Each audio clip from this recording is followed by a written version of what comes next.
Founders are often not keepers and not remembered.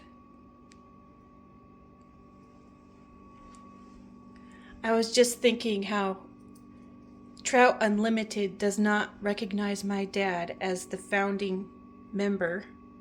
He founded it in Montana, probably because he's not rich, and that's probably why. He probably isn't a large enough landowner. And maybe he never pursued that recognition or that title. I don't know. But we were also considered foreigners, outsiders in Montana, even though we were generational because we were poor. And primarily because my mom chose to homeschool us. We were the first generation to plow through all the abuse and discrimination in Montana when homeschooling was made legal. And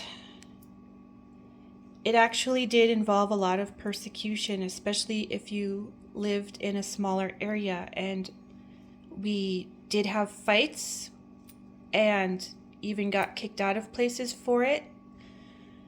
And then being poor made it a lot harder. If you were wealthy, you could fit in more because people want your money and they like that image. And oh, it looks like you're okay.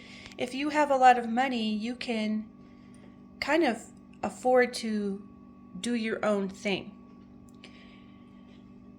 So we were very poor and we were homeschooled. And people didn't understand that. Your family would have to explain themselves, I guess. There was lots of fighting. My mom and her dad did not understand it. He was just thought it was the strangest thing. And what's funny is my mom had two brothers, and one of them also homeschooled in California.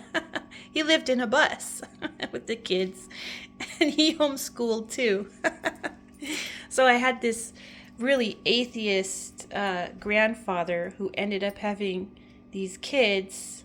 All three of them ended up really kind of crunchy Christians, and one of them even ended up being a pastor. And here he had these kids who were very religious and also had disagreements about their religious beliefs and arguments, and I felt bad for him because he would try to stop the arguments and the disputes about, who's really right about God and who believes the right way and all that stupid stuff. So my mom had grown up in the Bozeman schools and had been very neglected and abused in those schools. What a lot of people don't know, they focus on the Catholic Church and the abuse in those. But the statistics show that there is far more sexual abuse going on in the public schools. And both of my parents have different stories of sexual abuse in the schools. And my mom was abused by a female teacher, and everyone knew it and everyone saw it. But I don't know if her parents were willfully blind or what was going on. The story's a little vague. It was pretty awful though. And all the other kids in the school actually knew it. Part of the abuse was that it was done in front of the classroom.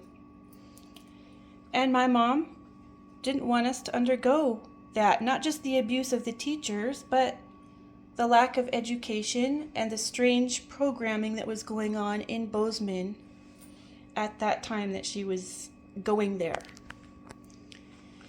So we were homeschooled. because she wanted us to be educated. She wanted us to read good literature and to be a little more feral and free. So we were really unschooled. We were also very strange among homeschoolers for being very unschooled. So what that meant is that we had to teach ourselves. And what I found out about that, which is very interesting, it makes me think language is programmed in, and it just needs to be opened up. My mom read to us constantly. She read for hours and hours and hours. She was an excellent reader for all her many, many faults. She had a skill of being an excellent reader and loving excellent literature. So she read and read and read and read, literally hours a day to us. And she tried to teach me to read, and that was very traumatic, and one of the hardest things I've ever done is learn to read and write.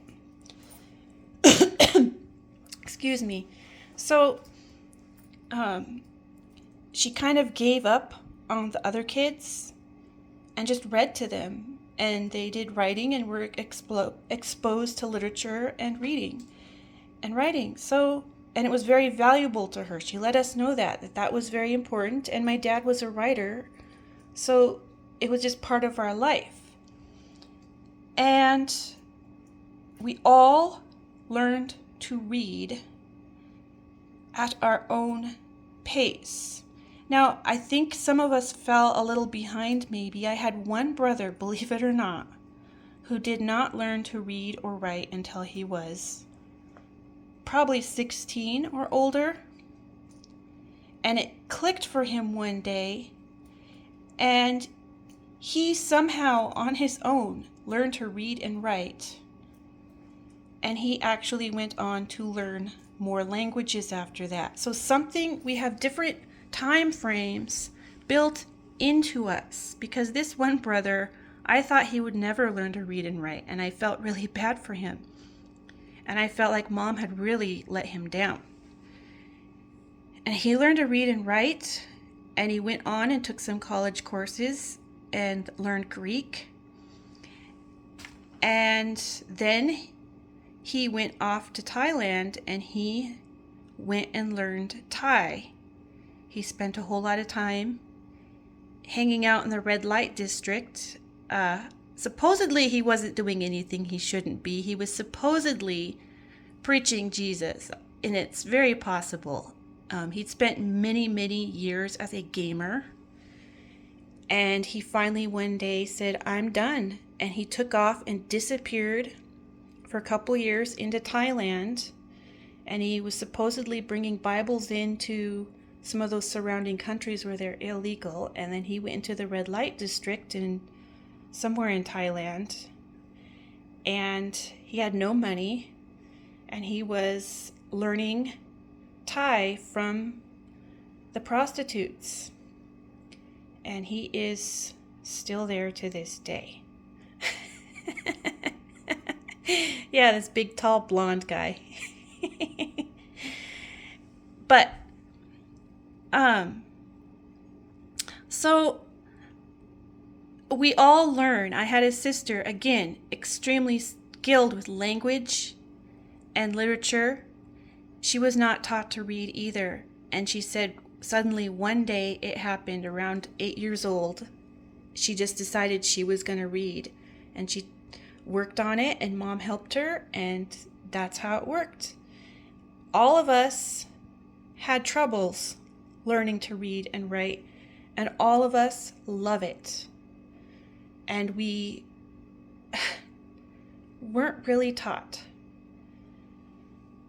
So we were foreigners, we were outsiders for being poor, for being front runners on this strange homeschool thing, for the way we learned or didn't learn.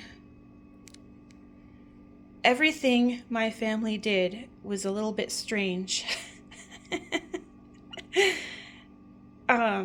But I really believe, after looking at how my family learned to read and write, that language really must be built into us, and we each have our own time clock, and what we need is a lot of exposure.